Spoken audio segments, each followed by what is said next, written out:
Hello and welcome to the Ice Guys. This is the show that takes you into the world of the National Hockey League. Every game, every day, from a betting perspective. With pro sports handicappers, Ian Cameron, Alex B. Smith, and various guests from the world of hockey and sports betting. And now, here's your host, Ian Cameron. Welcome to the Ice Guys, presented by Boston Hemp Inc. Saturday, May 25th. Ian Cameron, Alex B. Smith, ready to break down Edmonton-Dallas Game 2 in the Western Conference Final taking place tonight. First, we'll look back on last night with a very entertaining Game 2 of the Eastern Conference Final with the Panthers and the Rangers. I thought it was an excellent game. I mean, don't be fooled by the fact that it was a goal apiece after the first period, which actually suited Alex perfectly because he jumped back on the first period over last night with the Panthers and the Rangers. And those were the only two goals in regulation time. Vincent Trocheck got the Rangers on the board. And I know the record with him scoring a goal or contributing offensively in the playoffs has been tremendous. And sure enough, he gets the first goal for the Rangers. Verhaeghe does respond with a power play goal late in the first for Florida. I thought there were some really good opportunities both ways. Again, the goaltending was just supreme again last night. It was just a tremendous display from both of them, Sergei Bobrovsky and Igor Shesterkin. It's not like there weren't chances for these two teams to, eventually take the lead in the second period or the third period, but we got to overtime, and sure enough, the longer it went, I felt the Rangers actually got stronger. I thought their third period was very good. I thought their start was excellent when they jumped to that 1-0 lead. Yeah, I think there were times in the second Florida was looking like they were wrestling back the flow of play, and the edge was going to them. But I thought the Rangers played a very good third period. Thought in overtime, they kept Florida at bay for the most part. And then, of course, the one chance that they finished off was Barclay Goodrow. And it does not surprise me when we see a name like that score in overtime. How many times is it sometimes your unsung heroes, your bottom six forwards, or a depth defenseman that maybe finds that game winner for you? And last night it was Barclay Goodrow. It was a hell of a shot. I think all things considered, Bobrovsky would want to save that one or have that one stopped when you look at it, just because of the angle it came in at. But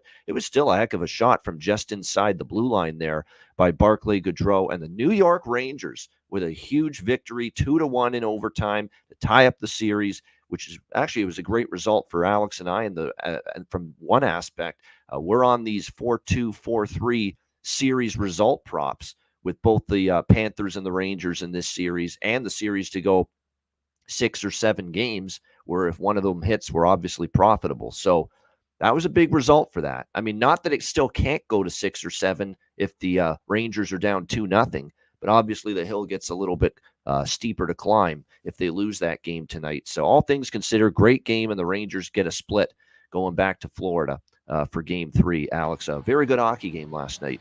Yeah, it was a fun one to watch. Like you said, obviously we miss seeing the track meets, the 6-5, 5-4 kind of games. But like I said, when you're getting a good goaltending duel, it can be just as exciting, and that was certainly the case with the game last night. Happy to get that first period over in. It took a little while. Needed that second goal late, but Florida ended up getting the tying goal there. Like I said, everything kind of went to a standstill. So if you were live wagering, you could have easily gotten a live under at a good price after the first 20 minutes, and that's maybe something to keep an eye on in this series. We could see that kind of pace early, and then we definitely know we'll kind of see things slow down in the second and certainly in the third period as well. It kind of felt like a regular season third period, like a second half third period, where there weren't that many chances. Teams knew they couldn't afford to give up a big rush late, and of course the thing goes right in OT. But to have the Rangers, like I said, a guy like Goodrow step up and win it, that's big. It can't always be Panarin and Kreider and Zibanejad every night. You have to have those bottom six guys step up in those big moments in order to advance in the playoffs. So to have this one be 1-1, and like I said, last series I got home with Rangers and Carolina, and that was a 3-0 start. So to have 1-1 already, now all we just need is a split in Sunrise between games 3 and 4, and then we're home free as far as our wagers are concerned. So very happy with how things are shaping up so far. First 2 games of the series. No question. It's we wanted a long series. We wanted a competitive series. And so far, it looks like we are going to get that. Let's not forget that for as bad as the Rangers played, that game was 1-0 with 5 minutes left in the third period, game one. So even with the really poor game the Rangers had, they didn't get blown out. So that's just the nature of what this series is going to be. It's going to be close. It's going to be tight. I think we're going to see a lot of on the edge of your seat, fans on both sides, at the end of the third period in these games, because it's still going to be so close. So very impressive. And look, I believe the streak now with that win goes to 12-0 for the Rangers playing at home following. It's basically a streak. The trend is 12-0 now after last night, where they're at home when they lost their previous home game. That's the trend. So when they lose their previous home game and they're playing at Madison Square Garden, they are now 12-0 in their last 12 games in that scenario. So that's basically, they haven't lost 2 straight home games for a very, very long time. And obviously that trend continued last night. It's definitely something to file away in the recesses of your memory, if you will, for the future. But 12-0. So 12 straight times they have avoided losing 2 straight home games, the New York Rangers. Shout out to Paul Maurice, who just continues to entertain all of us with the post-game press conferences. Another beauty from him last night. And even his comment during the interview in the first period with Emily Kaplan, talking about no one's been arrested yet. Everything's good. So it's just, he's having a blast. I think he's having fun here. He said, do you think coaching would stress you out? I mean, you have a chance. You lost in the Cup final last year. Stress you out to have to try to get back there and maybe win one this year. But if not Paul Maurice, he looks like he's cool and collected and calm and having a grand old time here in the Stanley Cup playoffs with some of the interactions with the media. And I believe, too, with Matt Rempe, we talked about how he'd get back in the lineup. Matt Rempe now for the Rangers, with him in the lineup, I think the record is something like 20-3 or 21-3. It's just incredible what kind of record the Rangers have had. And look, Matt Rempe played a nice game, a simple game last night. He gave the team energy. He got the crowd riled up. They might just want to keep him in the lineup, especially at home, because of the way the crowd responds every time the guy fucking touches the ice. I mean, they're going nuts. Like, this is unbelievable. This reminded me of the way teenage girls got with the Beatles in the 60s. I mean, they just lose their minds. Like, really, they're just losing their minds that Matt Rempe's on the ice. He's going to probably knock someone on their can, and people just can't get enough, and they're screaming and yelling and cheering like crazy every time he was on the ice for one of his shifts last night. It's really, really a phenomenon, what we're seeing here with this guy. And he kept it simple. And what I like about his game is, he didn't have that bad, undisciplined penalty last night. He didn't. And that's sometimes the odd issue with him, but not last night. And he stayed out of the box, stayed out of penalty trouble. And the Rangers get a big Game 3 win last night. Game 2 That's win. what I was going to say. That's what I was going to say. Yeah, he didn't force the issue as far as the physicality. It was chippy early. And I tweeted it out. I said, this game probably could have used a fight to settle things down in that department, but it kind of naturally just did on its own. Obviously, the big question was that Kulikov hit on Winberg, where, the suicide pass that hung Winberg out to dry is the real problem with that. You just don't make that pass when you see a guy cutting across the middle. But that being said, there was a little bit of him ducking down to try to get to receive that pass and then completely flip it back out, which made it an interference call. But these guys have to be more aware. You can't be keeping your head down at all times. And when you have guys playing with their head down and you have a guy who's trying to line you up, that was going to be a shoulder-to-shoulder or shoulder-to-chest hit. But because he's down and making that pass off right quick, it ends up being a headshot, and that's why they even looked to review that and possibly go with a 5-minute minor. They made the right call and made that 2-minute minor rather than opposed to a 5-minute major. But that's something that the league has to be conscious of. We talk about the whole goalie interference rule, but I think that's something that needs to be looked over too. Keep the review in session for those hits, but you got to make sure that, listen, even if the guy ends up getting knocked out and concussed, if he's the one who ducked his head down in the shot, you can't make that a 5-minute penalty or make that a long suspension or fine if a player puts themselves in harm's way by ducking down on a shot that was meant for their shoulder or chest. So that's something that definitely I think needs to be considered because we've seen it happen a few times. This one was not as egregious as some other calls during the regular season, but it's still the same point where you just can't put yourself in that vulnerable of a position, even if it does mean your team could possibly benefit from a larger penalty. Yeah, that's actually something that's really worth considering. I agree with that. And it'll be interesting to see what kind of changes are made, if any, with that moving forward. But one NHL note before we get into Edmonton-Dallas tonight. Scott Arniel hired as head coach of the Winnipeg Jets officially. And if this isn't doing things on the cheap, I don't know what is. But look, I know Winnipeg, there was that big issue early in the season where they weren't filling the building, and 12,000 fans were in the building. And we know they've had some financial concerns with that. I know they're not going to go out there and get the best coach you can find. I get it. I totally get it. I knew they wouldn't. They're not going to pony up the big bucks for the best coach out there. No doubt about that. That's not what Winnipeg is about. That's not how they do business, especially now when you see what happened early in the season with their attendance figures. But, I mean, Scott Arniel's basically been an assistant coach his whole career. He's had these little instances where he's been an interim coach. I know in Columbus he was an interim coach for a little bit. I think after Claude Noel got bounced, and he lasted, I think, a season and a half there, and that was it. So it's definitely it's almost like a placeholder hire. Unless I see something that's just absolutely, he can always convince me otherwise and goes out next year. They have a hell of a season and they finally put some playoff round victories together. But until that happens, this is a thumbs down for me hire. I mean, it's a cheap hire. It's a guy that's been bounced around from team to team, mostly as an assistant, very little. Like, if he's such a damn good coach, how come he hasn't been a full-time head coach, in all the friggin' years and decades he's been a coach in hockey? So from that standpoint, there's some question marks there. It's basically an organization, look, that's not going to go out there and get the best coach and pay the bucks to get him. That's just not what Winnipeg can afford to do right now either. So you look at it that way too. And the Scott Arniel type and just keeping it in-house, just moving him up to the head chair after Rick Bowness retired, not totally shocked by it. And if you read the quotes from Mike Commodore, man, who's not scared to speak his mind. His hatred for Babcock's up there. I never knew the hatred for Scott Arniel or the dislike was rivaling that, but it sure seems that way based on he's not a fan, and some pretty harsh comments regarding Arniel from his past maybe experiences with him. But I mean, Alex, I'm not shocked. It's a hire that's not going to cost you a lot of money, and it's one where too. It's almost like they almost feel like things are going to go backwards here a little bit with this kind of a hire too, because they feel, you know what? We thought we had something good 2 years ago, flame out against Vegas. We thought we had something good, last year, this year, great season going, flame out against Colorado, win the first game, and then 4 straight, see you later after that. But years before that, shortcomings again. It's almost like they've resigned themselves to say, you know what? We're not at the point where we're ready to get over any sort of hump right now. We're not in a great financial state right now.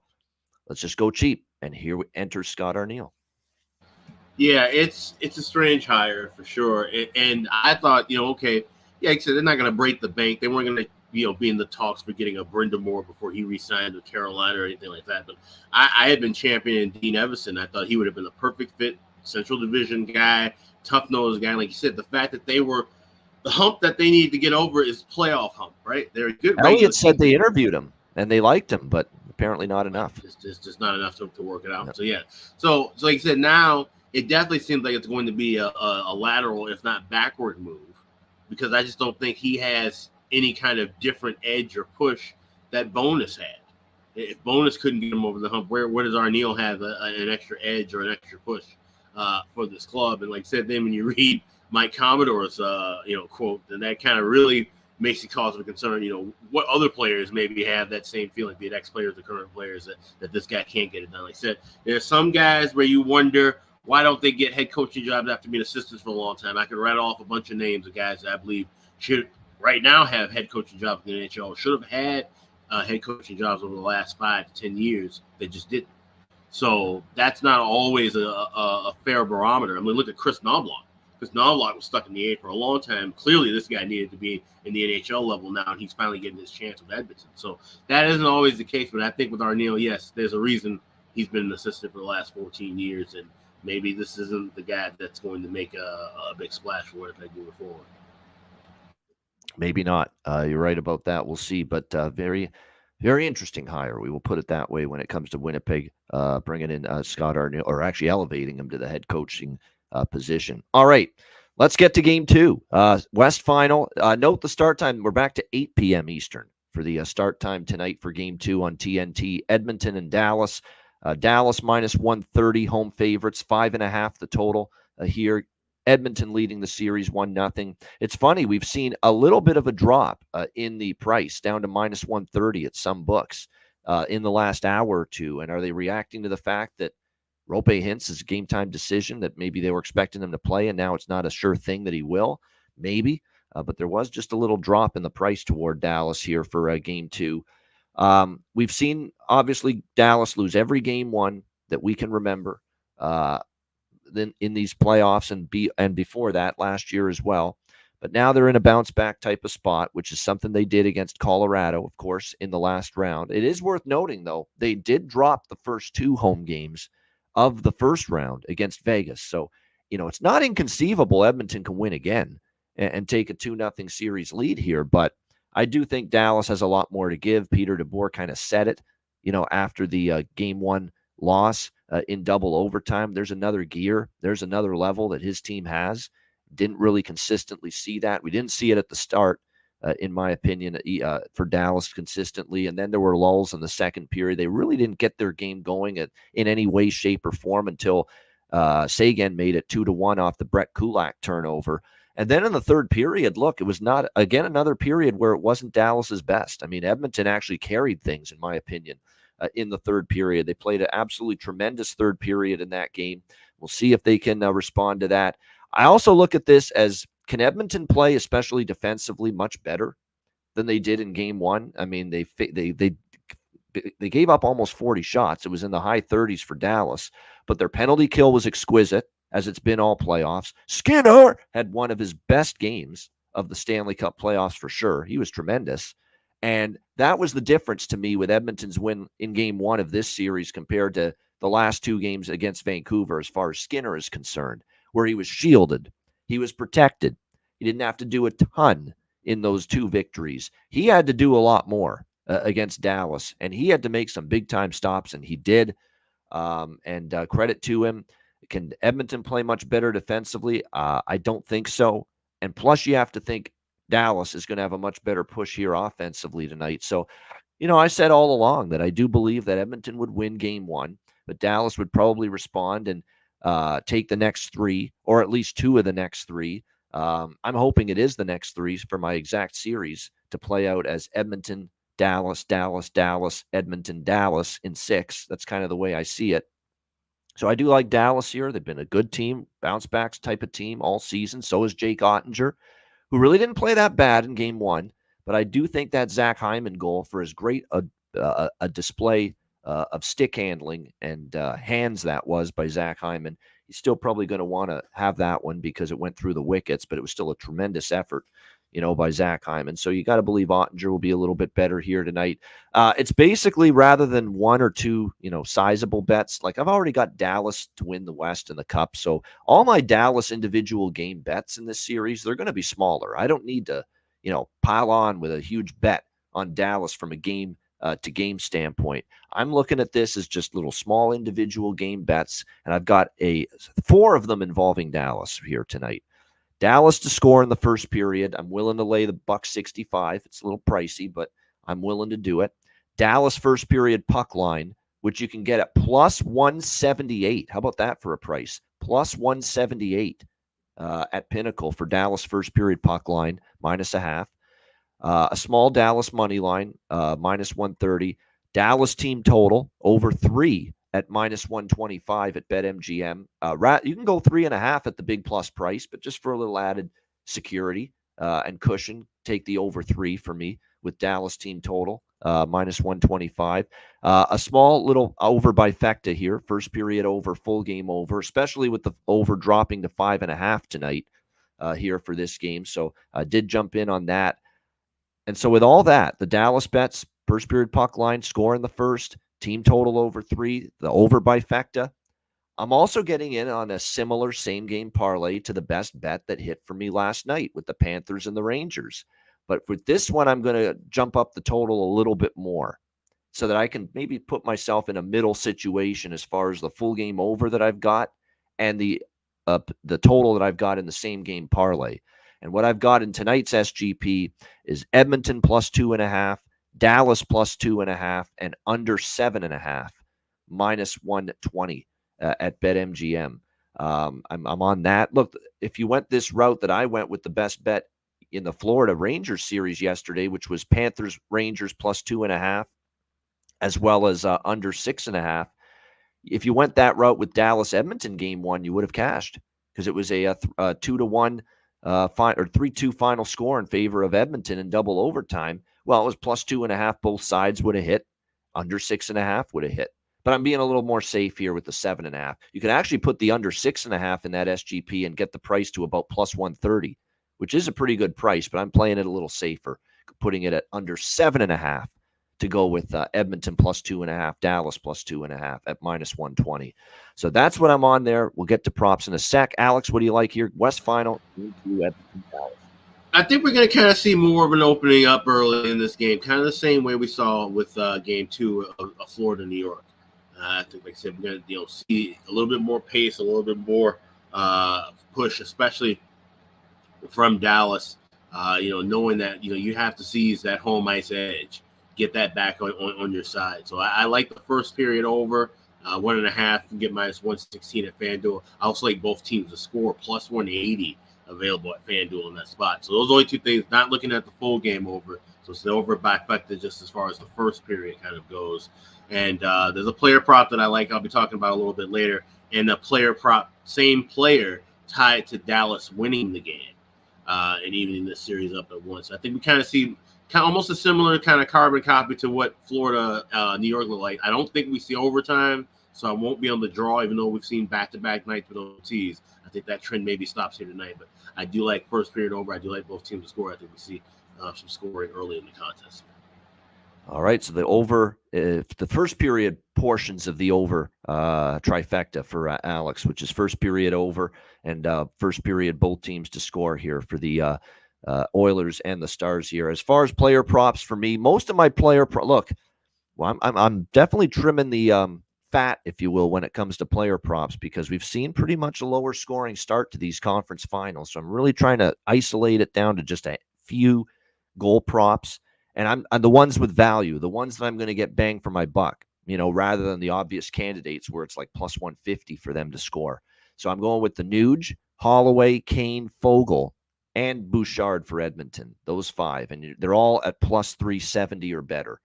They're all really good prices. And then for Dallas, I'm Wyatt Johnston. Look, Wyatt Johnston hasn't been plus 200 to score a goal in a little bit. So this is actually one of the better prices for him. So I'm on that. Logan Stankoven plus 410. Jamie Benn, the captain, in a game of this magnitude, plus 322. Tyler Sagan's been great, plus 210. And a little sprinkle on Miro as well. I think Miro might get in on the act a little bit, plus 500 for Heiskanen tonight to find the back of the net. So those are the main goal props for me here when it comes to game 2 with the Oilers taking on the Stars. Again, Roope Hintz is a game-time decision. It's really the only injury note for either team going into game 2 tonight. And, of course, we'll see Ottinger and Skinner once again, the goaltending matchup. All right, there we go. That's it. Pretty short show. That's what it's going to be now, probably moving forward. More shorter shows than not with just one game, on a daily basis. But we do want to remind you, Betcasts, Tuesday night and Wednesday night this week. We are looking forward to it. There it is. Tuesday, May 28th, East Final, Game 4, Rangers-Panthers, 8 p.m. Eastern. That is going to be our Patreon exclusive Betcast this week. Rangers-Panthers Game 4. So last week, the East was the free Betcast. The West was the Patreon Betcast. We're flipping it this week. The East game is the Patreon exclusive Rangers-Panthers Game 4. The free Betcast is the West Final Game 4. Dallas and Edmonton, Wednesday night, 8:30 p.m. Eastern time. So back-to-back nights of Betcasts again this week, Tuesday, May 28, Wednesday, May 29. Looking forward to it. And again, for the Patreon Betcast, to access that one, tune in and join us for Tuesday's Betcast with Rangers-Panthers Game 4. You must be a Patreon member. Sign up just $10 per month. Patreon.com/Ice Guys. You get the access to all of our remaining live Betcasts that are Patreon exclusive. sides totals and player props on the page each and every day. Goalie charts, totals charts, and more. Bonus content coming up in the off season as well. Lots of it. So make sure you sign up. $10 per month. Patreon.com/Ice Guys. And check out the Ice Guys store too. iceguys.myspreadshop.com. Yes, 2 days remaining with free standard shipping. Go to iceguys.myspreadshop.com. Click on the redeem button at the top of the page. Add everything to your cart, and you get standard shipping at no extra charge today and tomorrow only. That's at iceguys.myspreadshop.com. Great stuff. All right, we got best bargain bin special of the night and best bets coming up right after we hear from our great sponsor.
All right, Boston Hemp Inc. Make sure you check them out. Get 20% off all orders on the website using the promo code ICEGUYS at bostonhempinc.com.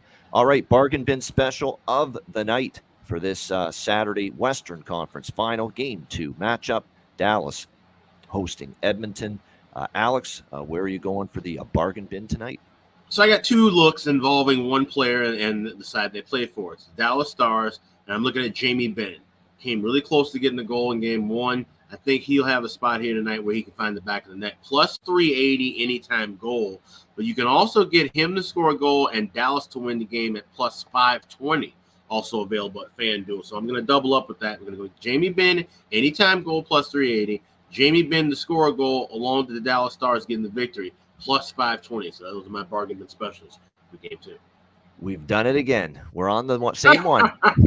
Nice. Done it again. We're on the same one as far as a bargain bin special of the night. Yep. Jamie Benn, I don't think it was his best Game 1 necessarily. Did have a few decent looks. I think in a game like this, you need your captain.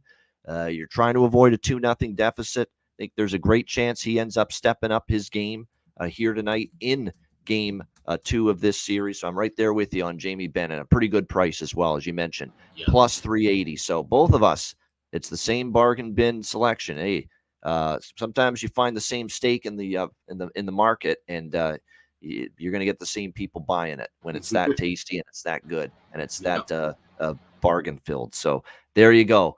Jamie Benn, Dallas Stars plus 380 for both of us, Alex and I, with our bargain bin special of the night. All right, best bets. Alex, what do you like for best bet? Worked out last night. Let's see if it works tonight in the West. We're going to go with Dallas and Edmonton. First period over 1.5. Got to lay a little bit of a price here. Minus $1.16 is available at FanDuel. And I think the game opens up a little bit more in Game 2. We've already seen the kind of feeling out process, obviously, with 5 periods being played in Game 1. So I think Dallas will press the tempo early and get a goal, and Edmonton can be able to bounce back and grab one as well. So first period over, Stars and Oilers. That is my best bet for Game 2. All right.